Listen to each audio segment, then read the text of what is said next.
मालिक साजनबाजी प्यारी सासंग जियो। जो भी जीव यहाँ इस जलते बलते भट्ट घोर कलयुग में अल्लाह वाहिगुरु राम गौड़ खुदा रब की याद में आके बैठ रहे हैं। बहुत सासंगत अभी भी आ रही है। हालांकि बहुत बार आपसे प्रार्थना की है, गुजारिश की है कि आप समय के अनुसार थोड़ा जल्दी आया करें, गर्मी का मौसम है। लेकिन फिर भी शायद किसी न किसी कारणवश अभी भी जो सामने बड़ा गेट है भरा हुआ आ रहा है। तो जो भी घर से चल पड़ता है इस कलयुग में अपने मालिक की याद में, उसकी हाजिरी तभी से लगना शुरू हो जाती है। और जब तक आप दोबारा घर नहीं पहुंचते, सच्चा मालिक दाता रहबर वो हाजिरी ज्यों की त्यों लगाता रहता है। और आप लोग, हालांकि मौसम थोड़ा गर्मी का है, पर पता नहीं कितने जन्मों जन्मों की गर्मी खत्म होनी होती है, ये तो राम जानता है। किसी चीज की परवाह नहीं करते। शेख फरीद जी ने बहुत फरमाया, बहुत लिखा है, गलियां कीचड़ से भरी हो, कितना भी जबरदस्त बरसात हो रही हो, अजी ये तो बात ही कुछ नहीं। जमदूत भी अगर पहरा दे, शेर गरज रहे हो, मालिक से प्यार करने वाला मालिक के पास पहुंच के रहता है। तो ये साथ संगत भगवान का रूप है, अल्लाह वाहिगुरु राम का रूप है। और आप इस रूप में शामिल होते जाते तो उसी का रूप बन जाते हैं। ये धर्मों का कथन है। हम मान बढ़ाई नहीं देते, पंपिंग नहीं करते। कई कहते पंजाबी च पंप मारता, नहीं, पंप नहीं मार रहे। जो धर्मों में लिखा है, जो हमने पढ़ा है, जो सतगुरु मौला बुलाता है, वो आपकी सेवा में बोलते हैं और 100% सच बोलते हैं। क्योंकि हर धर्म में लिखा है साध संगत भगवान का रूप होती है, इसमें कोई दो राय नहीं। मालिक आपको नजर आए ना आए, पर हमें तो आप सब में मालिक बैठा नजर आ रहा है। तो भाई, आप यहाँ पधारे हैं, सभी धर्मों के लोग। मालिक की रंग बिरंगी फुलवाड़ी इस बगिया में सजी है और सज रही है। आप सबका यहाँ पधारने का तहे दिल से बहुत बहुत स्वागत करते हैं। जी आया नु, खुशामदीद कहते हैं, मोस्ट वेलकम।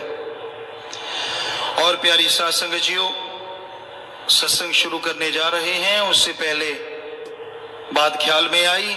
हम बहुत बार आपको कहते हैं, जो सच्चे सदगुरु मुर्शिद से जुड़ा होता है उसकी पीढ़ियां कुलें तर जाती हैं। ये हम आपको बहुत बार कहते हैं। आज आपके सामने प्रत्यक्ष है।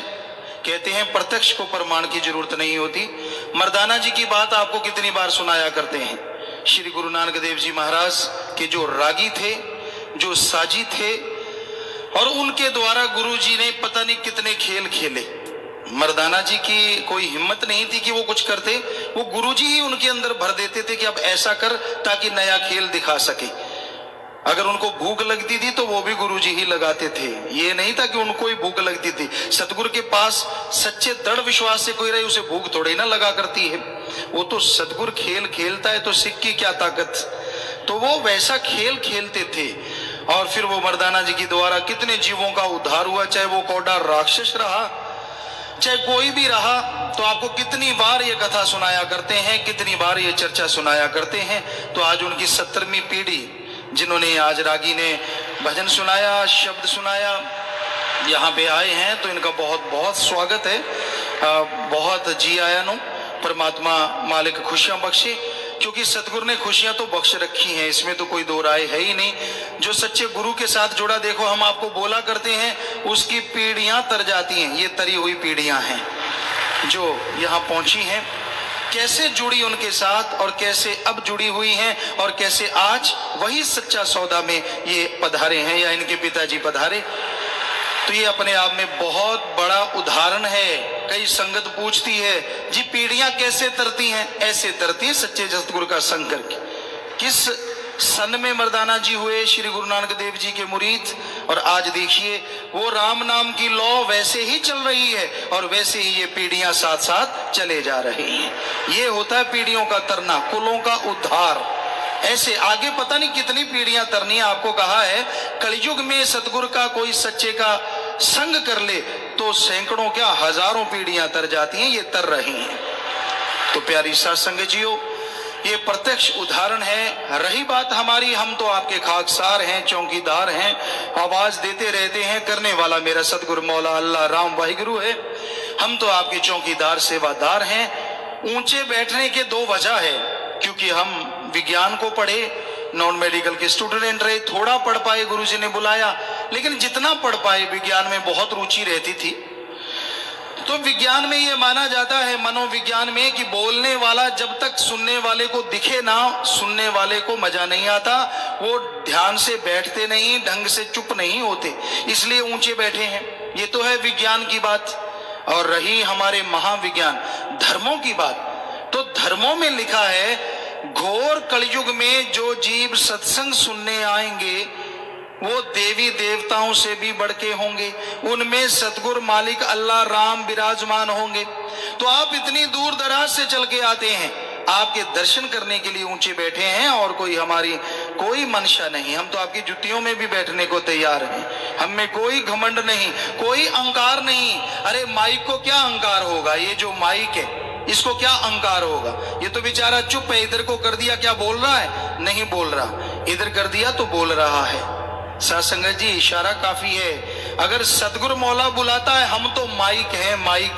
वो राम जैसी में आवे खसम की बाणी, तैसड़ा करी ज्ञान मिला लो।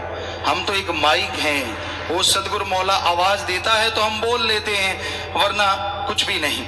कोई ज्ञानवान नहीं, कोई विद्वान नहीं, वो सब कुछ जानता है। वो दया का सागर है, रहमो गरम का मालिक है।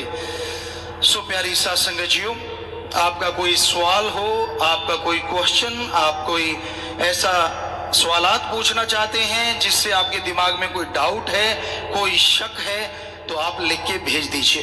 2 लाइनें लिख दीजिए, नीचे अपना नाम लिख दीजिए, तो वो आपको बोला जैसी में आवे खस्म की बाणी, जैसा ख्याल देंगे मालिक वैसा आपकी सेवा में जवाब दे देंगे। हम कोई विद्वान नहीं, वो सतगुरु मौला सब कुछ जानी जान है।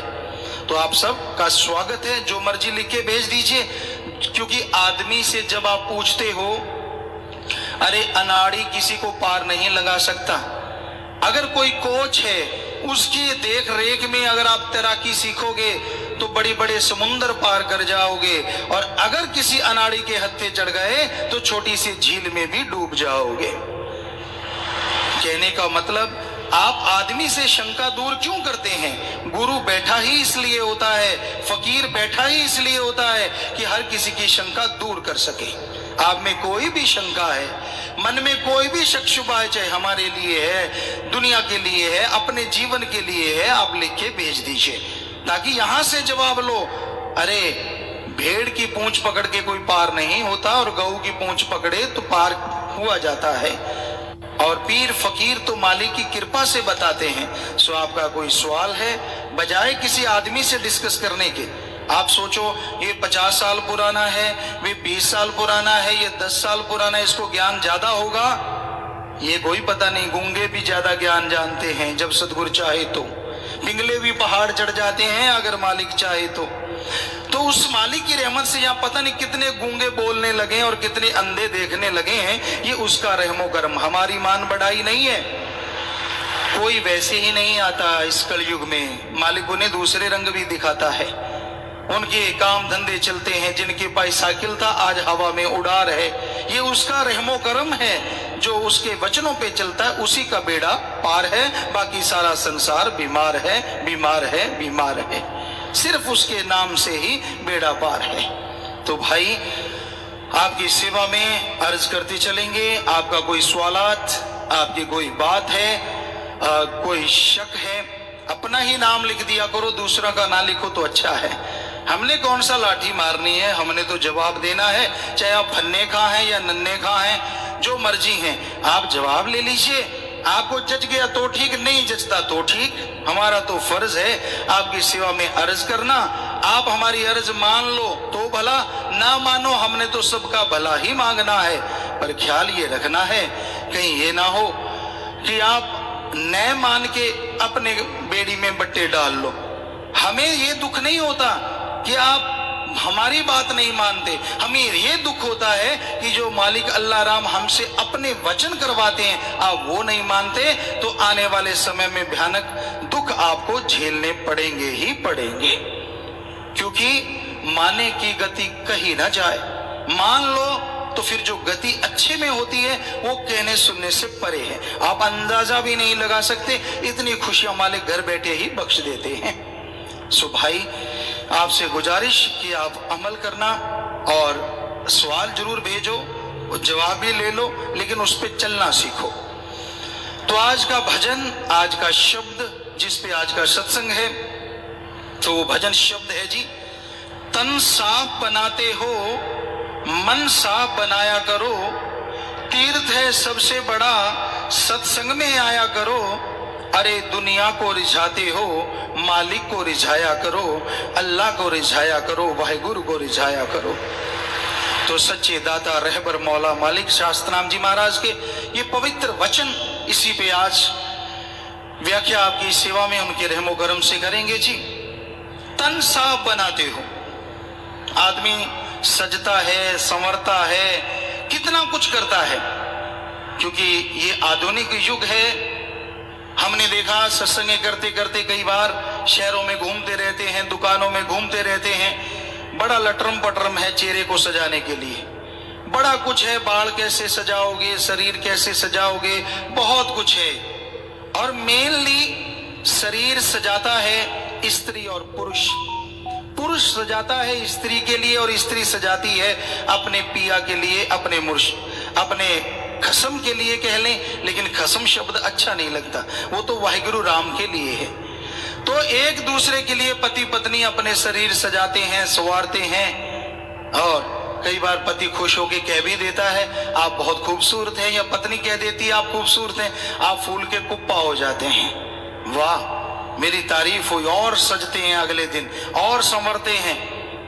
यहाँ पे एक बात और कहने से हमसे रहा नहीं जा रहा, पति पत्नी का तो चलो ठीक है, आज इतना गंदा युग है, इतना घोर कलयुग है कि यहाँ लड़का लड़के के लिए सज रहा है और लड़की लड़की के लिए सज रही है, जिसे समलैंगिकता कहते हैं। हद से ज्यादा गुनाह, हद से ज्यादा पाप। तो सजते हैं एक दूसरे के लिए, कितनी की देर खुशी है, एक बार कह दिया तू सुंदर लग रहा है, बस खत्म। अरे ये तन साफ बनाते हो, कभी मन को साफ बनाओ सच्चे खसम के लिए। अगर उसने एक बार कह दिया खूबसूरत हो, तो दोनों जहान में आपसे खूबसूरत कोई हो नहीं सकता। उस खसम के लिए जो दोनों जहां का मालिक है, खसम हमारे निगाह से, हमारे नजरिए से शब्द का अर्थ है, मीनिंग्स है, जो हर दिल को खस्ता कर दे, जो हर दिल को कायल कर ले, जो हर दिल में पागलपन भर दे अपने प्यार मोहब्बत का, दया में रहमत का, खुशियों का, और ऐसे दोनों जहां के रहमो करम का, वो सच्चा खसम है। आदमी को खसम नहीं कहा जा सकता, ये तो एक घर को खुश नहीं रह सकता, 100 में से 99 घरों में तो जुत्तम पेल होता रहता है, जुत्तम परेड होती रहती है। काहे का खसम, एक दूसरे को खुश नहीं कर पाता, और वो मालिक सच्चा खसम है, जिसे गुरु सहबानों ने, पीर पैगंबरों ने खसम, पिया या मेरा मौला बहुत सारे नाम दिए हैं, और वाकई वही सच्चा है। जो प्यार मोहब्बत का प्याला पिला देता है वही सच्चा पिया है। जो पिला के भी हमेशा जिया में रहमो करम बरसाता है वो सच्चा पिया है। जो पिला के होश गंवाने नहीं देता बल्कि ऐसी होश बना देता है जो मुर्दों में भी मालिक नजर आता है, वो सच्चा पिया है। अरे जो एक बार मां पकड़ ले यहां तो क्या अगले जहान में भी नहीं छोड़ता, वो ही सच्चा पिया है। ये टेम्परेरी पिया नहीं होते जो किसी बात पे रूठ गए, किसी बात पे मान गए, नहीं, ये तो आदमी की फितरत है, ये तो इंसान है। अल्लाह मालिक, वो वाहिगुरु राम भगवान, उसके लिए मन की सफाई जरूरी है। तन की सफाई ठीक है, करनी चाहिए, लेकिन यहां कहने का मतलब है अपने अंदर का कचरा साफ करो। लोग माला घुमाते हैं, जिसे हिंदू धर्म में माला, इस्लाम धर्म में तस्वी, सिख धर्म में सिमरनी, अलग अलग धर्मों में अलग अलग नाम है। तो कबीर जी ने लिखा है, माला तो कर में फिरे जीबा फिरे मुखमा है। माला हाथ में चल रही है, जीबा मुंह के अंदर चल रही है। माला तो कर में फिरे जीबा फिरे मुखमा है। ये मनवा तो दे दिस फिर है, यो तो सुमरन ना है। मन 10 दिशाओं की तरफ भागता है, 4 दिशाएं, 4 कोने, ऊपर और नीचे, हर जगह भागता है मन, कोई जगह छोड़ता ही नहीं। तो उस माड़ा घुमाने का क्या फायदा। हमने कई बुजुर्गों को देखा, एक जगह बुजुर्ग माड़ा घुमा रहे थे, हम भी जाके बैठ गए कि चलो भाई राम का नाम चल रहा है। जाके बैठे, वो मालिक का नाम लेके माला घुमा रहे थे धीरे धीरे। इतने में उनका पोता नाती आया, कांच के कुछ गिलास पड़े थे, कांच पड़ा था, तो पोता खेलता खेलता छोटा आया, उसने गिलास तोड़ दिए। अब वो बुजुर्गों के हाथ में माला तो चल रही है, लेकिन जीबा से मालिक का नाम चला गया। क्या होने लगा, इधर माला चल रही है और जीबा पे तू मर जाए तेरा बेड़ा बैठ जाए, ये क्या कर दिया, इतना नुकसान कर दिया, इधर माला पटापट पटापट पटापट। तो बताइए ये माला किसकी चल रही है, गाड़ियों की या मालिक के नाम की। अरे कर का मन का डार दे, मन का फेर, हाथ वाला छोड़ दे। अरे मन को मालिक से जोड़ ले, चाहे 15 मिनट ही जोड़ ले सुबह शाम। अरे वो 15 मिनट ही सारे दिन की फालतू की भक्ति से कई गुना बढ़ के आगे है।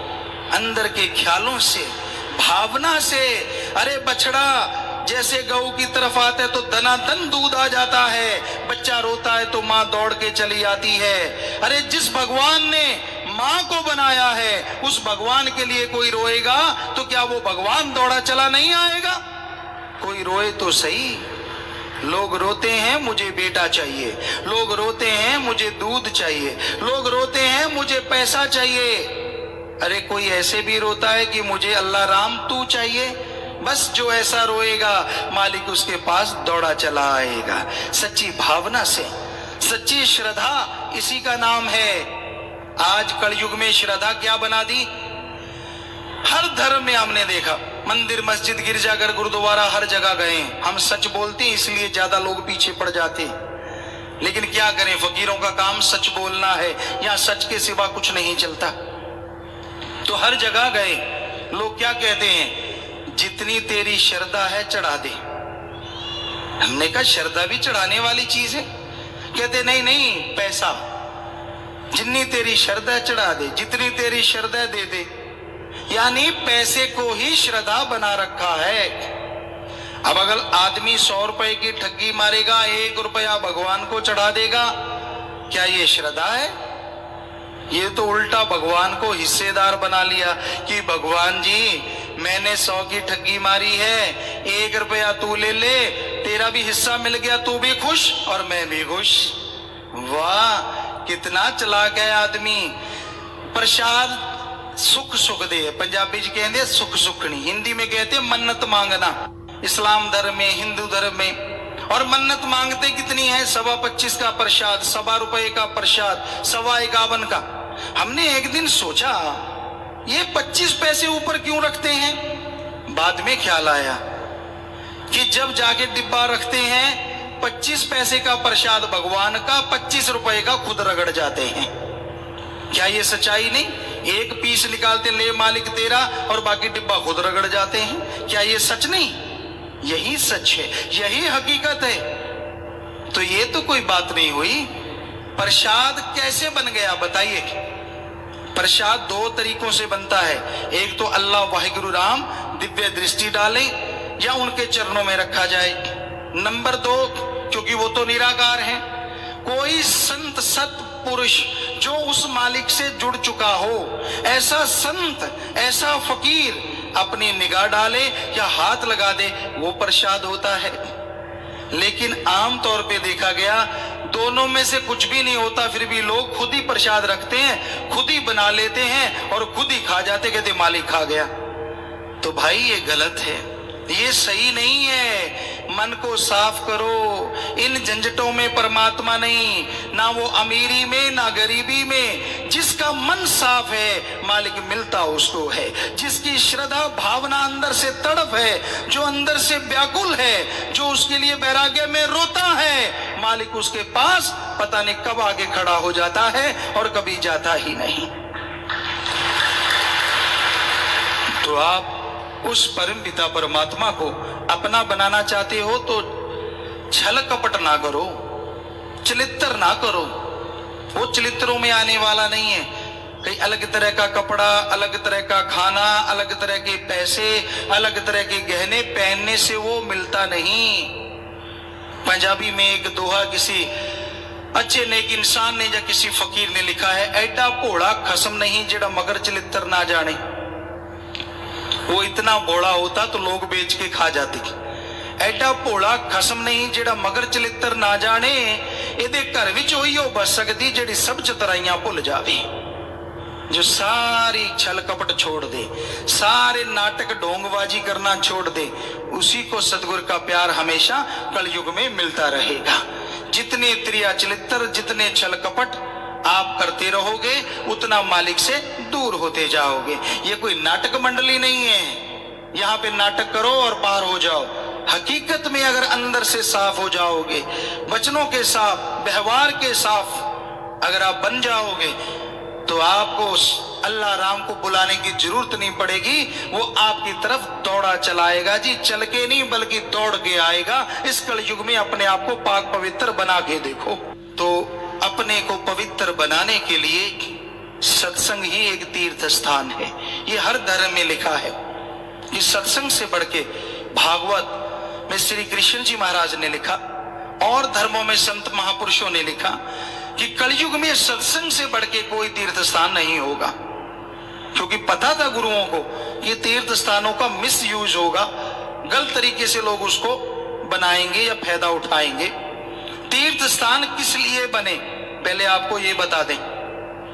हमारे सभी धर्मों में पवित्र, अति पवित्र तीर्थ स्थान है। अति पवित्र हमने इसलिए कहा जो पवित्र गुरु से महापुरुषों के हाथों से बने हैं, उनसे पवित्र कोई चीज हो नहीं सकती। तो पवित्र, अति पवित्र तीर्थ स्थान बने हैं। लेकिन वो बने इसलिए थे कि दुनिया में रहता आदमी अल्लाह वाहिगुरु गॉड खुदा रब को भूल जाएगा। जब तीर्थ स्थान पे आए, डुबकी लगाए, तो उससे अपना अल्लाह वाहिगुरु राम याद आए और वो घर में जाके मालिक को फिर से याद करने लग जाए। जैसे दूध को जाग लगा देते हैं, वैसे राम नाम की जाग लग जाए और वो फिर से मालिक को याद करने लग जाए। बने तो इसलिए थे, पर आज हम बहुत जगहों पे गए हैं। कई जगहों पे तो लिस्ट लगी हुई है, सिर दर्द है तो 50 रुपए, ज्यादा बुखार रहता है तो 100 रुपए, पेट दर्द है तो 1000 रुपया, फलाना दर्द है तो 5000, ये कैंसर जैसा रोग है तो 25,000 चढ़ाओ और मालिक की रहमत को पाओ। बड़ी हैरानी होती है, पैसा लिया जाता है। क्यों? हम चैलेंज करते हैं शरेआम। हमने सारे धर्म पढ़े हैं। हमारे हिंदू धर्म के पवित्र वेद, शास्त्र, गीता, रामायण, महाभारत, महाभारत को 5वां वेद कहते हैं। सिख धर्म की पवित्र गुरबाणी, इस्लाम धर्म की पवित्र कुरान शरीफ, कुरान मजीद और ईसाई धर्म की पवित्र बाइबल। शेख फरीद, नामदेव, धन्ना भगत, कबीर जी, रविदास जी, जितने भी संत पैगंबर आए उनकी वाणी को पढ़ा, जीवन को पढ़ा, पढ़ रहे हैं। कोई भी पवित्र ग्रंथ मिल जाता है उसे पढ़ लेते हैं। सभी को पढ़ा और पढ़ के रिसर्च निकाला। हर धर्म कहता है ओम अल्लाह वाहिगुरु गॉड दाता था, दाता है और दाता ही रहेगा। ये लिखा हुआ है सभी धर्मों में। किसी में नहीं लिखा कि परमात्मा लेता है। सभी धर्म कहते हैं जो मांगे ठाकुर अपने से सोई सोई देवे, लेवे नहीं देवे। फिर क्यों ले रहे हो भाई उसके नाम पे? क्यों गठरियां उठा रखी हैं? क्यों? इस क्यों का जवाब ही तो मुरोड़े लगा देता है, क्योंकि ग्रंथों में तो लिखा नहीं कहीं पैसा लेना चाहिए।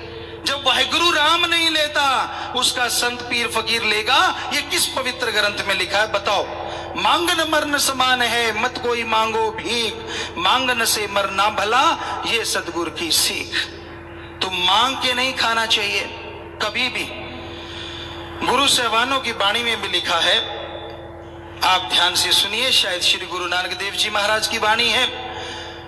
गुरु पीर सदाए मंगन जाए। ध्यान देने वाली बात है साथ संगत जी कितना स्पष्ट लिखा है, इससे ज्यादा स्पष्ट क्या लिखेंगे। कई कहते कहां लिखा है, ये देखिए, गुरु पीर सदाए मंगण जाए ताके मूल न लगिए पाए। गुरु पीर बनता है, गुरु का मतलब होता है, गु का मतलब अंधकार और रू का मतलब प्रकाश।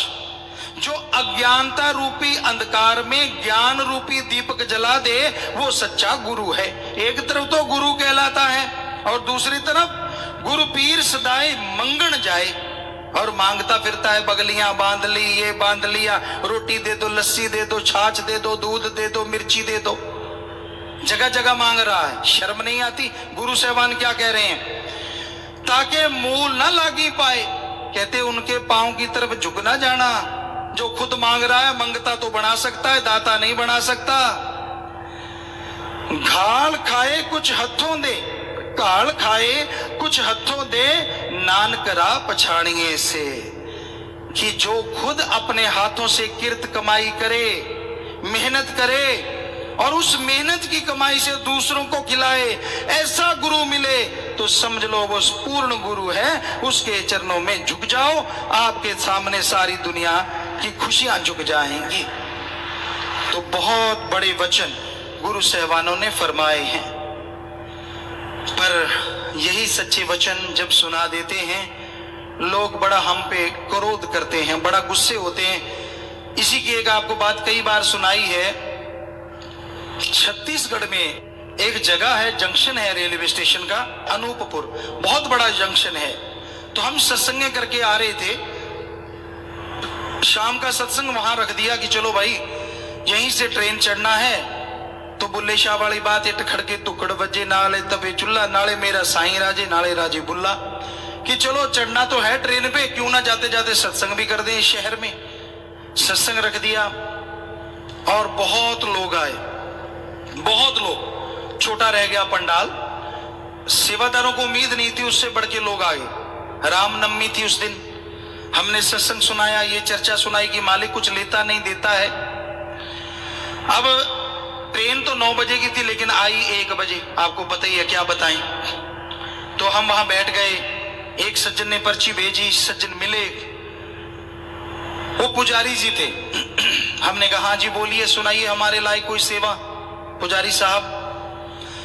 तो वो थोड़े गर्म थे, ढीले से हो गए। कहने लगे गुरुजी आपने ये क्या कर दिया। हमने कहा हमने क्या कर दिया। कहते आपने सत्संग क्यों किया। हमने कहा एक फौजी से पूछो लड़ा क्यों, तो फौजी की तो ट्रेनिंग ही लड़ाई की है, हमारा तो काम ही सत्संग लगाना है, गुरुजी ने ट्रेनिंग ही ये दी है। कहता गुरुजी वो तो ठीक है, मैं मंदिर का पुजारी हूं, आज रामनवमी है। हमने कहा हमने तो मंदिर मस्जिद गुरुद्वारा गिरजाघर के खिलाफ कभी बोलते नहीं, किसी धर्म के खिलाफ नहीं बोलते, कुरीतियां बुराइयों के खिलाफ बोलते हैं। तो क्या लोग मंदिर में नहीं आए। कहता गुरुजी आगे से ज्यादा आए। तो फिर तुझे गुस्सा किस बात का। कहता गुरुजी आए तो आगे से ज्यादा, पर आए सारे खाली हाथ, कुछ लेके ही नहीं आए। हमने कहा क्यों। कहते गुरुजी ने कहा है भगवान तो देता है, लेता तो है ही नहीं, हम तो भगवान से लेने आए हैं। हमने कहा पुजारी जी उन्होंने गलत कहा। कहता कहा तो सही है, पर हम रोटी किधर से खाएंगे। हमने कहा इतनी तोंद बढ़ा रखी है, कोई काम धंधा कर ले, रोटी जितने तो बना लेगा। अरे पत्थरों में जान दे देता है वो, पत्थरों में। या श्री गुरु नानक देव जी गए थे महाराष्ट्र में, हम भी गए सत्संग करने। वहां रात को सो गए, सभी लोग धरती पे सेवादार सो गए। हमने जाते ही एक पत्थर उठाया, 5 बिच्छू, इतना बड़ा पत्थर था, उठा के देखा नीचे 5 बिच्छू। हमने बताया नहीं, सेवादार सो गए आराम से, थके हुए, 3-3 सत्संग होते थे। तो सुबह उठे, हमने सारे सेवादारों को बुलाया कि सारे पत्थर उठा के देखो। जो भी पत्थर उठाए, छोटा बड़ा, नीचे बिच्छू ही बिच्छू, नीचे भी पत्थर ऊपर भी पत्थर। उनको खाने का कौन देता है पुजारी जी, जो उनको दे सकता है। अरे आप तो श्रेष्ठ जून मनुष्य हैं, कुछ मेहनत करो, भगवान आपको भी दे देगा। अरे भगवान के नाम पे लूटो ना। तो उनकी आंखें तो खुली, पर माना नहीं माना ये राम जाने। सो आज कलयुग में इतना बुरा हाल है। हमने तो किसी धर्म में नहीं पढ़ा कि अल्लाह वाहिगुरु गॉड खुदा रब लेता है। हर धर्म कहता है, हिंदू धर्म में पवित्र वेदों में हमने पढ़ा भगवान से मांगो, क्या मांगो? अच्छी धरती, अच्छी हवा, अच्छी तंदुरुस्ती, अच्छी संतान, अच्छा पानी। भगवान से मांगो। अरे और मांगना है तो भगवान से भगवान को मांगो। इस्लाम धर्म में ये लिखा हुआ मिलता है, अल्लाह के बंदो, अल्लाह रहमो करम का मालिक है। अरे कायदे से मांगोगे, उसका कलमा अता करके मांगोगे तो वो रहमो करम मूसलाधार बरसाएगा। अरे ऐसा मूसलाधार बरसाएगा कि दामन छोटे पड़ जाएंगे और रहमो करम बरसता चला जाएगा। ईसाई धर्म में लिखा, गॉड देता है लेता नहीं, बात ही खत्म। तो फिर आप किसके नाम पे और क्यों लेते हैं? अगर मांगना है तो सीधा मांगो कि मुझे भूख लगी है, मेरे को दो। कोई देगा नहीं, इसलिए भगवान का नाम लेते हो। और सच्ची बात सुनाते हैं तो फिर फतवे लगाते हो तरह तरह के। सच तो बोलने से रुका नहीं जाएगा। जब सतगुरु ने बिठाया ही सच बोलने के लिए, हम थोड़ी ना बोल रहे हैं। आपको बता चुके हैं जो बोलने वाला है, हम तो माइक हैं बस, वो बुला रहा है। तो ये सच है कि भगवान दाता था, दाता है और दाता ही रहेगा। जो चतुर चालाकी आप करते हैं ना, वो पल पल की खबर रखता है, हर क्षण की खबर रखता है। वो इतना भोला नहीं है जो आपके झांसों में आ जाए, आपके चरित्रों में आ जाए, वो नहीं आने वाला। तो प्यारी साध संगत जी, बात पे बात ख्याल में आ जाती। किसी ने पत्र डाला था, हम साथ ले गए जब सत्संगों में गए वेस्ट बंगाल साइड में, तो उसमें लिखा था कि गुरुजी, कई लोग ये कह देते हैं मुझे दर्शन हुए सतगुरु के, चाहे बेपरवाह साईं मस्ताना जी के, परमपिता जी के, या इस शरीर में देना तो भगवान मालिक सतगुरु ने दर्शन है।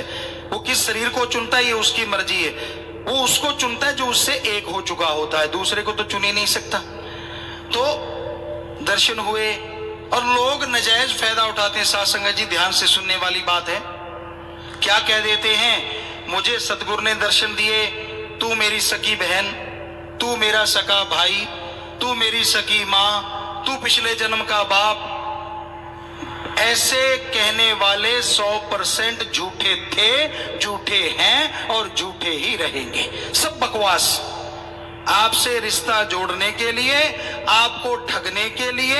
ऐसा हो सकता है सतगुरु रिश्ता जोड़ता है अल्लाह वाहिगुरु राम से। अरे गंद के पुतले बंदे से रिश्ता की जुड़वा के उसने क्या लेना है?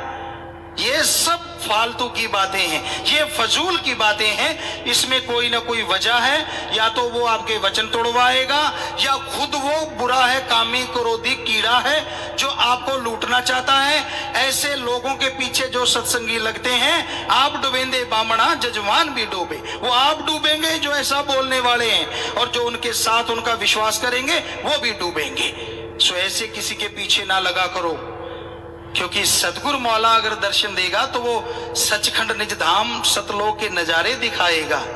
अरे वो अंतरिक्ष की सैर करवाएगा, अरे वो पार ब्रह्म ले जाएगा। वो गंदगी के पुतलों से जोड़ के उसने क्या लेना है? ये तो आदमी की चालाकी है जो जीवों को फंसाता है। ऐसे लोगों का हाल बेहद बुरा होगा, बेहद बुरा, जो गुमराह करते हैं। बेपरवाह जी ने फरमाया, गऊ को पेड़ा देना और पेड़े के पीछे लगा के कसाई को सौंप देना, ऐसे कर्म हैं जो लोग ऐसा करते हैं। सतगुरु का नाम लेना और अपना मतलब निकालने के लिए उनका प्रयोग करना, ऐसे लोगों का हश्र अति भयानक होने वाला है। कई बार हो चुका है, कई ढीठ हैं, वो नहीं मानते, उनका हाल बुरा हो चुका है, लेकिन वो सोचते कि नहीं वो तो वैसे ही था, कर्म कट गया, कोई बात नहीं। वो देख रहा है, हंसदे ने खिलखिल जेड़े रोवणगे यार कन्नो, जमा ने लेखा लेना फड़के तलवार कल्लो। आज बुरे कर्म करके हंसते हो ना, मालिक को बुद्धू बना के हंसते हो। अरे हंसना तो क्या, तेथो रोया भी नहीं जाना। इसलिए ऐसे ही उम्मीद ना कर, ऐसे कर्म ना कर। कर्म करे खोटे पड़ेंगे बड़े सोटे, फिर पूछनी नहीं किसी ने बात रे। मत कर बुरे कर्म, मत कर खोटे कर्म। ठीक है, राम नाम अच्छा नहीं लगता, कोई बात नहीं, सुमरन करता रहे। सेवा अच्छी नहीं लगती, कोई बात नहीं, सुमरन कर, वो तो तेरे कुलों का उद्धार करेगा। पर बुरे कर्म ना कर, किसी को गुमराह ना कर। तो भाई यारी दोस्ती के लिए सतगुरु ही काफी है, अल्लाह वाहिगुरु राम ही काफी है, क्योंकि वो सच्चा दोस्त है। बाकी के दोस्त मित्र जब भीड़ बनती है ना, साथ छोड़ जाते हैं। अरे आपका कोई रुतबा है, आप बड़े ऑफिसर हैं, बड़े नेता हैं, बड़े जमींदार, धन दौलत है आपके पास, तो आपसे हाथ मिलाने वाले ऐसे ऐसे लोग आएंगे जिनको आपने पहले कभी देखा भी नहीं। क्यों? क्योंकि लोग कहते हैं यार इससे दोस्ती हो जाए तो कोई ना कोई काम निकाल लेंगे। और अगर आपका वो रुतबा चला गया, आपके पास से धन दौलत जमीन जायदाद चली गई, अरे अनजान लोगों ने तो हाथ क्या मिलाना है, जो आपके अपने होते हैं वो भी आंखें फेर के खड़े हो जाएंगे। अरे नंगा रहा है, मत्थे लगेंगे तो कुछ मांगेगा ही मांगेगा। तो भाई ये मतलब परस्त जमाना है, खुद गर्ज जमाना है। यहाँ गर्ज है तो लोग दौड़े चले आते हैं, और जब गर्ज नहीं तो कोई बात नहीं पूछता। ऐसे गर्जी जमाने में, ऐसे खुदगर्ज जमाने में अगर कोई सच्चा साथी है तो अल्लाह वाहिगुरु राम है, सतगुरु मौला दाता है, उसको अपना बना डालो। वो नहीं साथ छोड़ेगा, उसको तो आपकी आत्मा से प्यार है, उसको तो आपके दुख दर्द लेने में खुशी है और सुख देने में खुशी है। वो आपके दुख दर्द ले लेगा और बदले में दोनों जहान की खुशियां बख्श देगा। इसलिए कच्चड़ियां नु छोड़ पकड़ा, कोई ढूंढ सज्जन साथी, पकड़ा पकड़ा जो दोनों जहान में पक्का हो। सिर्फ इस जहान में बातें करनी ना आती हो, इस जहान का ज्ञान ना हो, जो दोनों जहान की सैर करवा दे एक पलक झपकते ही। ऐसा सतगुरु मौला ढूंढ ले, फिर देख दोनों जहां की खुशियों का ढेर तेरी झोली में कैसे लग जाता है। तो भाई हम तो आपकी सेवा में अर्ज करने वाले हैं, प्रार्थना कर रहे हैं। मान लो, मानने में ही भलाई है, मानोगे तो खुशियां हैं, और ना मानोगे तो भाई अपने कर्मों का बोझ उठाना पड़ेगा। तो भजन पे फिर आते हैं, लिखा है तीर्थ है सबसे बड़ा सत्संग में आया करो। अरे दुनिया को रिझाते हो, मालिक को रिझाया करो। दुनिया को रिझाते रहते हो। कई लोग गपशप मारते हैं, बातें करते हैं, और बातें इतनी मीठी मीठी उनको आती हैं, लोग, बहुत सारे लोग उनके कायल हो जाते हैं। इसी बात पे आपको एक बात सुनाते हैं। एक फकीर थे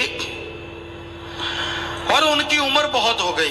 फकीरों को पता चला कि हमने फलां दिन जाना है, साथ संगत थी, और ये घोषणा की कि भाई हमने तो जाना है, चोला बदलना है, अब गुरुगद्दी किसी दूसरे को सौंपनी है। उनके पास दो शिष्य थे, दो मुरीद थे। एक को लोग कहते थे भोला भाला है, और दूसरा बड़ा ही चतुर चालाक। संगत आती, उनके पास बैठ जाना, लोगों को खाना खिलाना, चाय पिलानी, दूध पिलाना, मीठी मीठी बातें करना, और लोगों को बताना कि मैं ही पिला रहा हूं, हालांकि सब कुछ सतगुरु के खजाने से। लेकिन मान बढ़ाई, लोगों में बातें कर करके अपनी जगह बना ली। जब गुरुजी ने ये कहा कि साथ संगत बताओ कौन सा शिष्य गुरुगद्दी के काबिल है, तो साथ संगत बेचारी क्या बताए, कहती है गुरुजी अंधा आंखों वाले को कैसे पकड़ सकता है, आंखें वाला ही आंखों वालों और अंधों को पकड़ सकता है। हम तो अंधे हैं, हमें नहीं पता कौन गुरुगद्दी के काबिल है। आप गुरु हैं, आप तो हम अंधों को पकड़ सकते हैं, तो जिसकी आपने आंखें बनानी है उसको भी आप ही पकड़ो। तो गुरुजी मुस्कुराए, कहने लगे चलो ठीक है, शाम को बताएंगे। शाम को गुरुजी आए, सारी संगत थी, वो दोनों मुरीद थे। गुरुजी कहने लगे कल सुबह ऐसे करना भाई, ये ऊंट है, सामने ऊंट खड़ा हुआ था, ये ऊंट है, ये लकड़ी की सीढ़ी है। उन दोनों को खड़ा कर लिया, अपने शिष्य मुरीद सतब्रह्मचारी जो भी मानो, खड़े हो जाओ। ये सामने मकान है, ये लकड़ी की सीढ़ी लगा लो, सुबह लग जाओ, ऊंट को पकड़ के छत पे चढ़ाना है लकड़ी की सीढ़ी के द्वारा। दोनों ने सिर झुकाया, गुरुजी चले गए। मजलिस खत्म। अगले दिन सुबह मजलिस हुई, गुरुजी चले गए। तो जो बातें करने वाला था वो तो आराम से बैठ गया, बातें कर रहा है, तरह तरह की साध संगत भी हंस रही है। लेकिन जिसे बोड़ा कहते थे, उसने ऊंट को पकड़ा, खींचा, सीढ़ियों पे खुद चढ़ गया और ऊंट को सीढ़ियों पे चढ़ाए। तो वो संगत बैठी तालियां मारे, जो मुरीद दूसरा था वो भी तालियां मारे, कहते वो तो पागल है, कभी सीढ़ियों के द्वारा ऊंट छत पे चढ़ता है। सारे तालियां मार रहे हैं, लेकिन वो लगा हुआ है, पसीना आ गया, रोटी नहीं खाई, पानी नहीं पिया, चाय नहीं पी, दूध नहीं लिया। सुबह से लगा, दोपहर हो गई, धूप चिलचिलाती आ गई, पसीने से नहा गया। ऊंट भी बुरा हाल हो गया। ऊंट सोचे ये पागल है क्या, ऊंट सोचे मैं चढ़ूं तो चढ़ूं कैसे, और मुरीद को तो कुछ लेना देना नहीं था, कहता चलो चढ़ना ही पड़ेगा। अब दोपहर भी गुजर गई, शाम आ गई, दोनों का बुरा हाल, लेकिन मुरीद में जोश पूरा। ऊंट को खींचे, चल चढ़, वो चढ़े ना, फिर वापिस हो जाए, फिर खींचे, चढ़, फिर वापिस हो जाए। शाम की मजलिस का टाइम हो गया, गुरुजी आए, सत्संग किया, सारी संगत हंसने लगी। गुरुजी कहते हंस क्यों रहे हो भाई? कहते गुरुजी उस पागल का हाल देखो, कपड़े फट गए, ऊंट ने कई जगह मुंह मार दिया, कई जगह दुलत्ती झाड़ दी, कि वो तो जा ही नहीं रखा, वो पीछे से धक्का देता, ऊंट की आदत है, पीछे दुलत्ती झाड़ देता है। तो चोट चाट लग गई, लेकिन माई के लाल ने परवाह नहीं की, क्योंकि गुरु का सच्चा शिष्य था। तो सारी संगत हंसने लगी, जी उसका हाल देखो, कपड़े लथपथ धूल से, ऊंट के मेंगनों से लेडिया नाल भरे पे, बुरा हाल। सारे हंस रहे हैं। गुरुजी कहते दूसरा कहाँ है? दूसरे के बढ़िया कपड़े पहने, बगला भक्त बन के खड़ा। कहते जी दूसरा ये रहा। कहते भाई तू नहीं गया? कहता गुरुजी मैं क्यों जाऊं, कभी लकड़ी की सीढ़ियों से ऊंट भी छत पे चढ़ा है। तो गुरुजी मुस्कुराए, कहते हम क्या पागल हैं, हमें क्या पता नहीं? हमें भी पता है कि लकड़ी की सीढ़ियों से ऊंट छत पे नहीं चढ़ता, पर हमने तो देखना था कौन गुरुमुख है और कौन मनमुख है। अरे वो है गुरुमुख, पता तो उसको भी है कि ऊंट नहीं चढ़ेगा, लेकिन लगा हुआ है, और उसको जाके छाती से गुरुजी ने लगा लिया और आगे अपने साथ गुरगद्दी पे बिठा दिया कि ये है रूहानी ताकत का मालिक, वो तो बातों का करके खाने वाला है। सो रूहानियत में ये चीज नहीं चलती। क्या है? जो अल्लाह राम मालिक का हुक्म पीर फकीर बता दे, उसको सुन के जो अमल करने, बिन अमला दे आलमा इल्म निकम्मे सारे, कोई अमल कमाल है तू जे जश लेने सतगुरुद्वारे। अमल के बिना जितनी देर इल्म पढ़ते रहो, गुरु सहवानों ने भी लिखा है, पढ़ पढ़ के गड्ढे भर लो। तब गड्ढे बड़ी चीज होता था, आज कह दें तो ट्राले, बड़े बड़े टायरों वाले ट्राले भर लो किताबों के, पढ़ पढ़ के। लेकिन पूरा गुरु ना मिले और अमल अगर कोई ना करे, तो उन पढ़ाई का रत्ती भर भी फायदा होने वाला नहीं है। ज्यादा ज्ञान की जरूरत ही नहीं, अमल के बिना इल्म निकम्मे सारे। सो अमल करो। यही बेपरवाह जी फरमाते हैं कि मालिक को रिझाने के लिए भी कभी कर्म कर लिया करो, अच्छे नेक कर्म करो, सेवा करो, चुगली निंदा से बचो, क्योंकि निंदा सबसे भयानक बीमारी है। हिंदू धर्म में किसी संत से, शायद वो वशिष्ठ जी थे या वाल्मीकि जी थे, किसी ने पूछा कि हे संत, हे गुरु जी, सबसे बड़ी महापाप कौन सा है जिसे आदमी बहुत जल्दी कर लेता है? तो उन्होंने एक अल्फाज में, एक शब्द में जवाब दिया, परनिंदा। कि सबसे जल्दी होने वाला पाप जो बहुत सेकंड में आदमी कर लेता है और बहुत बड़ा महापाप बन जाता है, वो है परनिंदा। किसी की निंदा ना करो।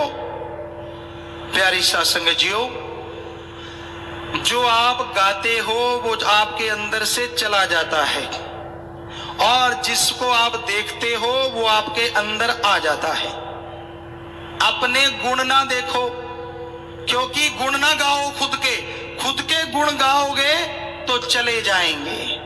इसलिए खुद के तो अवगुण गाओ ताकि वो चले जाएं, और दूसरों में गुण देखो, क्योंकि जो देखोगे वो आपके अंदर आ जाएगा। चाहे 100 अवगुण हो, पर एक आधा गुण हर इंसान में जरूर होता है।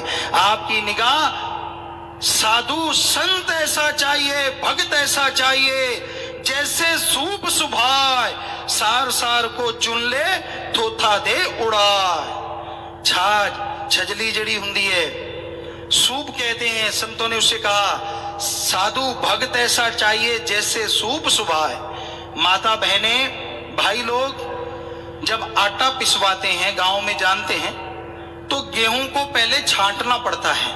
हमने खुद किए हैं ये कर्म, अब भी कर लेते हैं, बहुत सारे कर्म करके ही खाते हैं, सदगुरु ने सिखाया ये।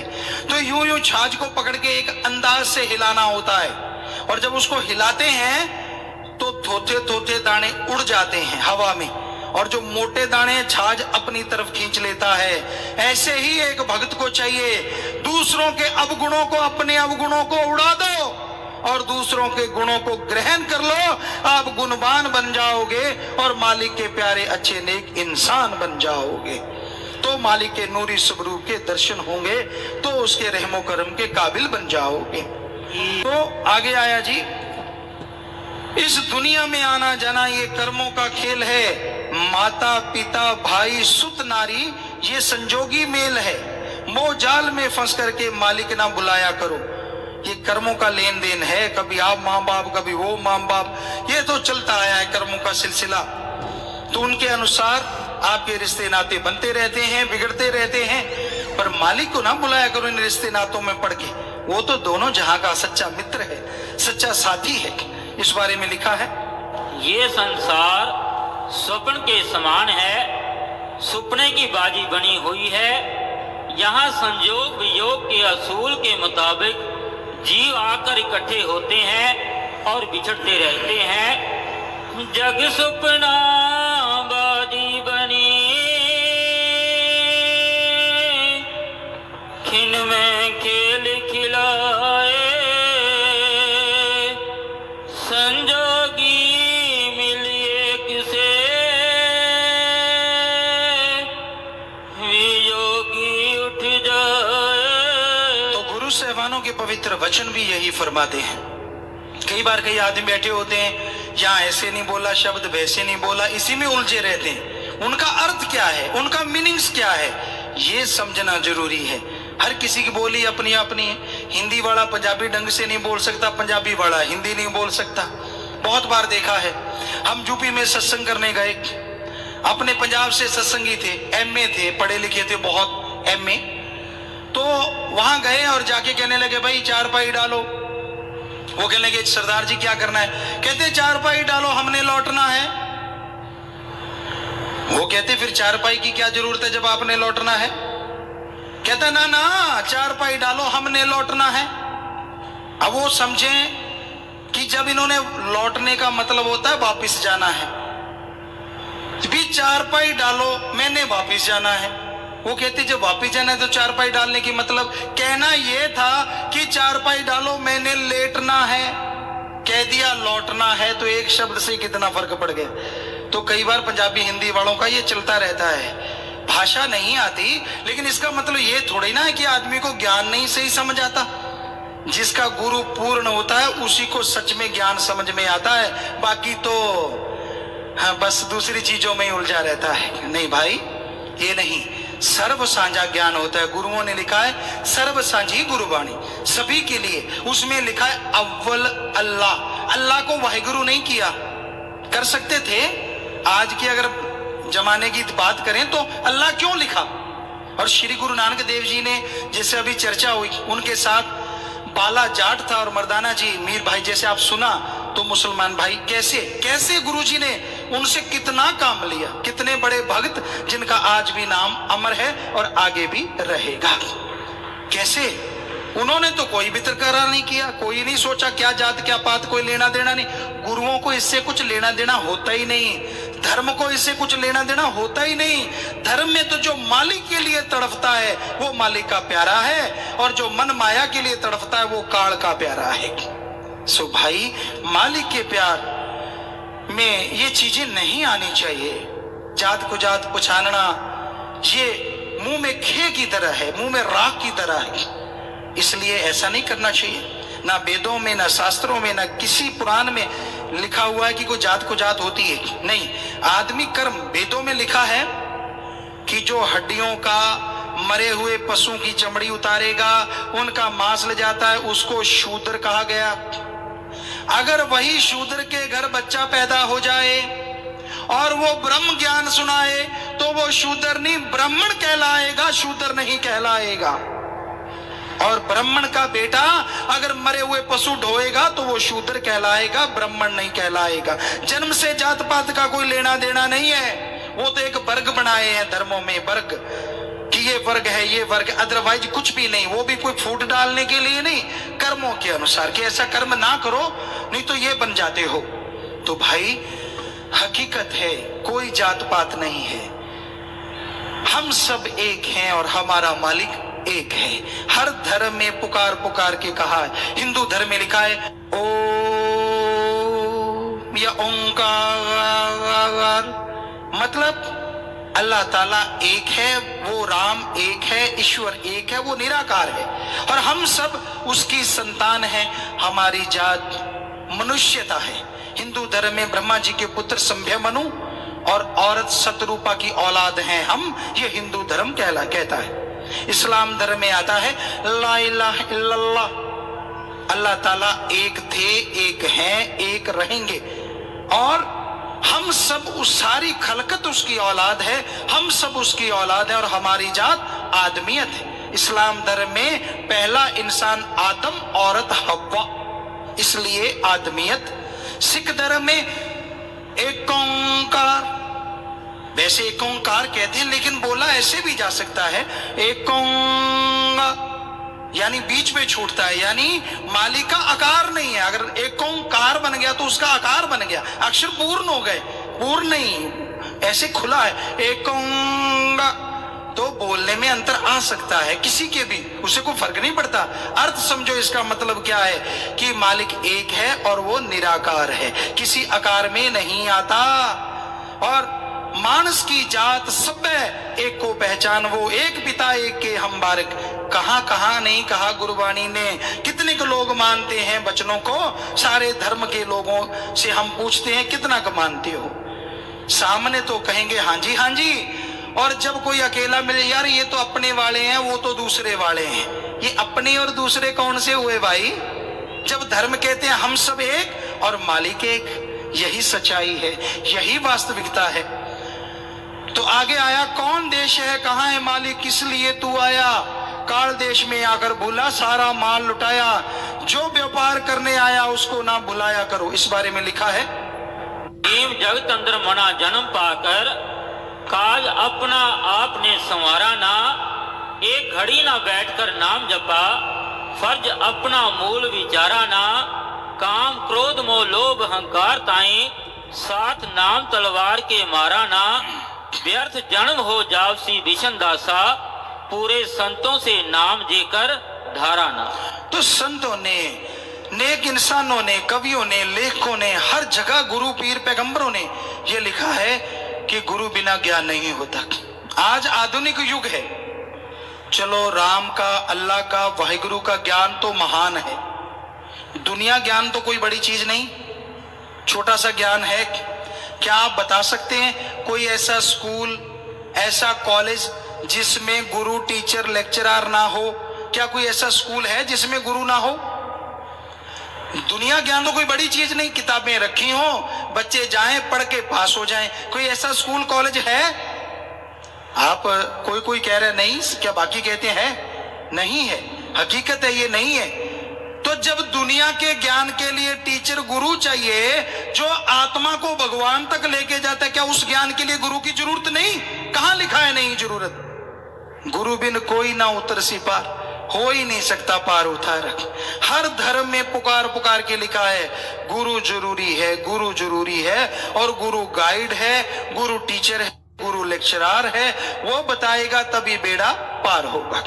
गुरु जहाज है, गुरु ही मलाह है, गुरु ही तारनहार है, गुरु टिकट है, गुरु जहाज है, और गुरु दोनों जहान में आत्मा परमात्मा के बीच की कड़ी है, प्लस पॉइंट है जो जोड़ता है। तो भाई हर धर्म में ये बताया है। तो आपके बहुत सारे सवालात हैं, तेजी से डॉक्टर साहब बोलते जाइए, वहां से आपके सवाल पढ़े जाएंगे, जैसे मालिक ख्याल देंगे आपकी सेवा में अर्ज करते चलेंगे। जी बोलिए। धन धन सतगुरु तेरा ही आसरा रवि शनि, थाना भवन यूपी से। गुरुजी भक्ति बड़ी है या ज्ञान? ज्ञान के बिना भक्ति नहीं, और भक्ति के बिना ज्ञान किस काम का। ज्ञान पहले लो, जिससे भगवान का ज्ञान होगा, भक्ति आएगी, और फिर भक्ति करो तो ज्ञान भक्ति और कर्म जोगी होने से आदमी संपूर्ण होता है, भक्त संपूर्ण होता है। राजेंद्र दहिया हरियाणा न्यूज फरीदाबाद से। स्वार्थी समय में निस्वार्थ सेवा की उपेक्षा क्यों की जाती है? क्योंकि लोग निस्वार्थ सेवा करते हैं और दोनों जहां की खुशियों के खजाने लूटते हैं। सिर्फ उनसे हम भावना ही नहीं रखते, बल्कि लोग कर रहे हैं लाखों की तादाद में और खुशियां लूट रहे हैं। करण सिंह इंसा बहरोड से। प्यारे पिताजी, सुबह ब्रह्म मुहूर्त में किए गए सिमरन व बाद में किए गए सिमरन में क्या अंतर है? ब्रह्म मुहूर्त में समाधि में, सुन समाधि में जाना आसान होता है। विज्ञान भी मानते कि इस टाइम ऑक्सीजन शुद्ध और ज्यादा होती है, और धर्म, हिंदू धर्म में कहते हैं ब्रह्म मुहूर्त, अर्ली मॉर्निंग बिटवीन 2 to 5, 2 से 5 का जो टाइम है उसे हिंदू धर्म में ब्रह्म मुहूर्त, सिख धर्म में अमृत वेला, इस्लाम धर्म में बांगे वक्त फर्ज, और इंग्लिश फकीर the gods prayer time, the gods prayer early morning time. तो ये समय सबसे बढ़िया होता है, इसमें सुन समाधि में जाना आसान होता है। संजीव इंसा आगरा से। मैं आर्मी में नौकरी करता हूं, कई बार मुझसे शराब और मांस अंडे उठवाने के लिए कहा जाता है, मेरा मार्गदर्शन करें। और कई बार खाने की चीजों में मक्खी मच्छर गिरकर मर जाते हैं, क्या वह चीज खानी चाहिए या नहीं? अपनी तरफ से तो ना खाओ, अगर ऐसा लगता है कई बार जीवित हैं तो उनको निकाल दो। और दूसरी बात, आपको ये करना ही पड़ता है, ऑफिसर का कहना मानना पड़ता है कि उठाओ। उठाने से आप पी नहीं गए, लेकिन सुमरण करके उठाओ, ताकि उठाने की नौबती शायद ना आए, भगवान कृपा कर दें। इन्होंने नाम नहीं लिखा। डेरा सच्चा सौदा द्वारा जो मानवता भलाई का 63वां कार्य तलाकशुदा युवतियों की शादी का चलाया गया है, उसकी प्रक्रिया क्या है? यानी क्या तलाकशुदा युवतियों के रिश्ते भी डेरा सच्चा सौदा द्वारा करवाए जाएंगे? इसके लिए क्या उनके नाम यहाँ लिखवाने होंगे? जी हाँ, बहुत बढ़िया आपने याद करवाया। आप एडम ब्लॉक में या यहाँ जुम्मेवार बैठेंगे, दोनों तरफ भाई बहन बैठते हैं 25 मेंबर, तो उनके पास नाम नोट करवा दें। जिनकी तलाकशुदा कोई बेटी है या बेटा है, तो उनकी शादियां यहाँ पे करवाई जाती। कई शादियां हो चुकी हैं, जैसे वैश्यों की शादियां हो गई, और वैसे उनकी भी शादियां करवाई जाएंगी। आप नाम लिखवाएं, कई हो चुकी हैं, आगे भी करवाई जाएंगी। राहुल इंसान थाना भवन यूपी से। अगर कोई जवान बिना नाम लिए देश पर कुर्बान हो जाए, क्या उसका उद्धार होता है या नहीं? मालिक रहमो करम जरूर बरसाते हैं। रीटा ग्रोवर डबवाली से। काल और दयाल दोनों की धुन में क्या अंतर होता है? पहचान कैसे होगी? काल की धुन कौन सी है और दयाल की कौन सी? आपने काल की धुन से क्या लेना है? आप सुमन कीजिए, दयाल की धुन सुनेगी और मालिक तक ले जाएगी। क्या लेना है कर्कश आवाजों से? जब एक सुरीली आवाज कानों में पड़ गई तो कर्कश आवाजें अपने आप मिट जाएंगी। सिंगारा सिंह प्लम्बर। मैं ओबीसी बैंक जिसकी डेरे के सामने ब्रांच है, 21,000 रुपए लेने गया था। गलती से उन्होंने मुझे 2,10,000 रुपए दे दिए। मैंने 21,000 रुपए अपने पास रखकर बाकी उन्हें वापस लौटा दिए। आप जी की रहमत से यह संभव हुआ है। वो सज्जन आए हैं तो खड़े हो जाएं। शाबाश बेटा, ईमानदारी जब इंसान करता है तो मालिक बहुत खुशियां। भाई सिंगारा सिंह प्लम्बर है जी बताए। जी, यहाँ बहुत सेवा करते हैं, सारा साल, बल्कि 6-6 महीने 7-7 महीने यहाँ सेवा करते रहते हैं। शाबाश बेटा, मालिक आपके घरों में बरकत डाले। वरना तो आपको 2,10,000 मिल गए थे, कहाँ 21,000 लेने गए थे।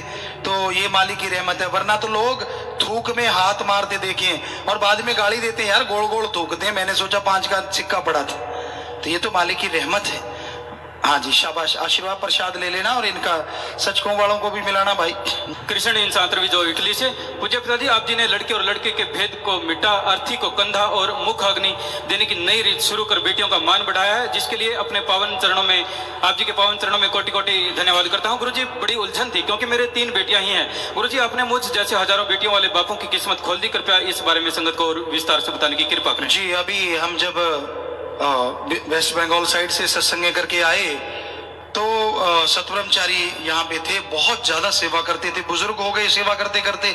और वो टाइम भी आता है जब निजधाम जाना है, तो सोहनलाल या मोहनलाल पता नहीं, हम तो कुक्कड़ कहा करते थे उनको ना, क्योंकि उनका गांव कुक्कड़ावाड़ी था। तो उनका जब अंतिम संस्कार करना था, रात हो गई। पहले तो लोग रात को करते नहीं, उसका रात को किया। दूसरा, उनके बेटे हैं और बेटियां भी। तो हमने उनकी बेटियों को कहा कि आप भी अर्थी को कंधा दो और बेटे भी। तो बेटे बेटियां दोनों ने उसको उठा के वहां तक लेके गए और बेटियों ने भी चिता को आग दी और बेटों ने भी आग दी। तो ये एक नई रीत उनके नाम से शुरू कर दी कि भाई ये आगे से साथ संगत भी ये साथ दे तो मालिक आपको बेहद खुशियां बख्शे। बेटी को भी बराबर का हिस्सेदार है। तो क्या साथ संगत ये साथ देगी, ये रीत चलाएगी? तो हाथ खड़ा करके वायदा कीजिए। जी बहुत आशीर्वाद, बहुत आशीर्वाद, आशीर्वाद। हाथ नीचे कर लीजिए, मालिक खुशियां दे। क्योंकि हर कुरीति को तोड़ना भक्त का काम है। ये कुरीतियां हैं। अगर बेटे के अंदर माँ बाप का खून आता है तो बेटी के अंदर क्या जहर होता है? बेटी के अंदर भी उसी माँ बाप का खून होता है, उसका भी उतना ही हक है हमारी निगाह से, तो होना भी चाहिए बराबर। जी लिटिल रोजेज ब्लॉग से नूरी स्वरूप के दर्शन करने के लिए कितना सुमरन करना चाहिए? कोई टाइम टेबल निर्धारित नहीं है। हो सकता है हम जैसे नाम देने गए थे वहां बैठे बैठे सुन समाधि में चले गए, नूरी स्वरूप के दर्शन हो गए, और कईयों को सालों हो गए अमल करना नहीं, वचनों पे चलना नहीं। जितना सुमरण किया सारा दिन निंदा चुगली साफ, थोड़ा बहुत किया फिर साफ। तो ये तो आप पे निर्भर करता है, आप अपने आप को कितने जल्दी पवित्र कर पाते हैं, उतनी जल्दी ही नूरी स्वरूप के दर्शन होंगे। किरण इंसान सतनामी महल कहाँ है और वहां पहुंचने के लिए क्या करना चाहिए? बस सुमरण के बिना और कोई तरीका नहीं। जगदीश सेवा करो, परमार्थ और सुमरन। जगदीश इंसान भुनावली ढाणी से शब्द गुरु होता है या देह गुरु? भाई जब तक दे नहीं तो आत्मा की पहचान नहीं, और जब तक दे नहीं, आज तक गुरु पीर पैगंबर अवतार बिना दे के कोई आया नहीं। आया तो पहचान हुई नहीं, पहले दे धारनी पड़ी, फिर उनको गुरु माना गया, फिर उनको पैगंबर माना गया। बताओ कोई ऐसा कि बिना दे के आया और लोगों ने उसे माना हो? है कोई ऐसा? है कोई जिसे आप मानते हो? ऐसे लोग बनाते रहते हैं बातें, तो ये हो ही नहीं सकता। पहले दे धारनी ही पड़ती है, उसमें आना ही पड़ता है, कोई गुरु पीर पैगंबर अवतार कहलाता है। लिटिल रोजेज ब्लॉग से रवीना इंसान, गुरुजी जब हम आप जी से सपने में कुछ मांगते हैं और आप जी मुस्कुरा दें तो इसका क्या मतलब होता है? तो भाई वो तो मालिक ही दर्शन देते हैं। मुस्कुराने का मतलब तो यही है कि बेटा थोड़ी अभी कमी है, सुमरण कर ले, मांग तो बहुत कुछ रहा है, मिल जाएगा, लेकिन सुमरण कर बचनों पे रहे। गौरव इंसान सिरसा से, गुरुजी कव्वालियों में एक शब्द आता है आफरीन, उसका मतलब क्या है? वैसे तो ये उर्दू फारसी का अल्फाज है जिसका मीनिंग से मतलब है कि उससे ज्यादा खूबसूरत दुनिया में कोई है ही नहीं। इनका अगला प्रश्न, अगर कोई लड़की ब्रह्मचारी या सत ब्रह्मचारी बनना चाहती है और उसके घर वाले नहीं मानते, वो उसकी शादी करना चाहते हैं, तो उसे क्या करना चाहिए? भाई अपने माँ बाप परिवार से सहमति जरूर जतानी चाहिए, जरूर सहमत करना चाहिए। क्योंकि भीष्म पितामह एक ब्रह्मचारी हुए, सिर्फ शादी नहीं की, बाकी सारा कुछ था, माँ बाप के लिए किया, लेकिन सच्चे सौदे दी फकीरी दा मुकाम बड़ा ऊंचा, इतने मिट्टी होके रहना पैंदा शानदा की कम। सो कहने का मतलब यहाँ के जो ब्रह्मचारी सतब्रह्मचारी हैं वो पूर्ण रूप से अगर त्यागी हैं तो उस जैसी जिंदगी उनकी नहीं, उनकी कुलों के भी दोनों जहाने में किसी की हो नहीं सकती। क्योंकि